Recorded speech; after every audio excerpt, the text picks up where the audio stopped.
কেইটামান ভাল খবৰেৰে বছৰটো আৰম্ভণি কৰোঁ আহক।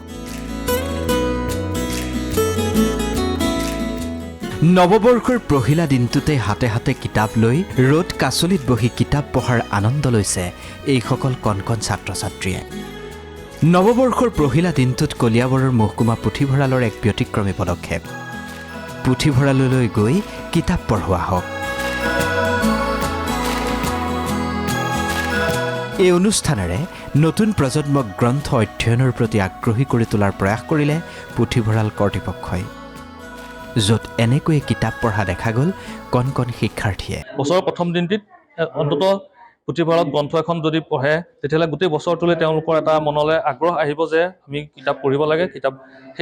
সেইটোকে ভাবি পেলাই আমি আজি 1 তাৰিখৰ দিনাখন তেওঁলোকক পুথিভঁৰালত নিমন্ত্ৰণ কৰি লগতে বিশিষ্ট দল সংগঠনৰ নেতা যিসকল আছে তেওঁলোককো নিমন্ত্ৰণ কৰিছোঁ। লগে ভাগে কিতাপ পঢ়াৰ যি আনন্দ, সেই আনন্দ লৈছে কলিয়াবৰৰ এইসকল ছাত্ৰ ছাত্ৰীয়ে। এওঁলোকৰ মুখত বিৰিঙিছে প্ৰাপ্তিৰ হাঁহি। এটা পৰিত্যক্ত ভৱনৰ পৰা আৰম্ভ হোৱা এই পুথিভঁৰালে নতুন প্ৰজন্মৰ মাজত কিতাপ পঢ়াৰ পৰিৱেশ গঢ়ি তোলাত সুখী হৈছে সকলো। আজি 1 জানুৱাৰীৰ প্ৰথমটো দিনে আমি যেতিয়া কিতাপৰ লগত পৰিচয় হ'ব পাৰিছোঁ, মই আশা কৰিছোঁ যে 2024 বৰ্ষত আমি এনেদৰে কিতাপৰ লগত সংগতি ৰাখি আগবাঢ়ি যাম। আমি যাতে এই কিতাপবোৰৰ যোগেদি আমি এজন ভাল ব্যক্তি হ'ব পাৰিম, তাৰ বাবে আমি অশেষ চেষ্টা কৰিম। আৰু কিতাপৰ যোগেদি আমাৰ জ্ঞানৰ ভাণ্ডাৰ মুকলি হয়, আৰু এই জ্ঞানৰ ভাণ্ডাৰ আমি চৰ্চা কৰিবলৈ হ'লে কিতাপ পঢ়িব লাগিব।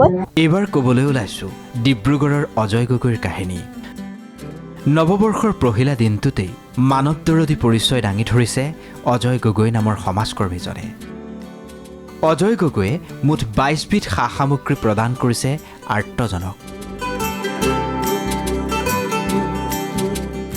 কম্বল, চাউল, দাইল, মিঠাতেলকে ধৰি বিভিন্ন প্ৰয়োজনীয় সা সামগ্ৰী মুঠ 100 ঘৰ আৰ্থিকভাৱে পিছপৰা লোকৰ ঘৰলৈ তেওঁ প্ৰেৰণ কৰিছে।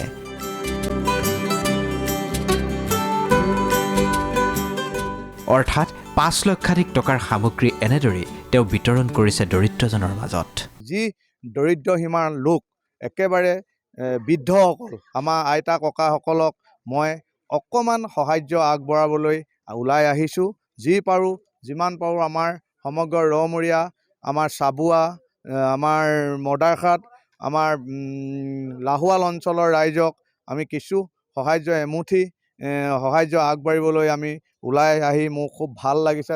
এই নৱবৰ্ষটোতেই আপুনিও কিছু পজিটিভ চিন্তা, যোগাত্মক চিন্তাৰে আগবাঢ়ি যাওক। এটা যোগাত্মক চিন্তাই, এটা শুদ্ধ মনে আপোনাকো শুদ্ধ পথেৰেই লৈ যাব। কলিয়াবৰৰ পৰা আশিষ কুমাৰ শইকীয়া আৰু ডিব্ৰুগড়ৰ পৰা ৰাতুল গোহাঁই, DY365।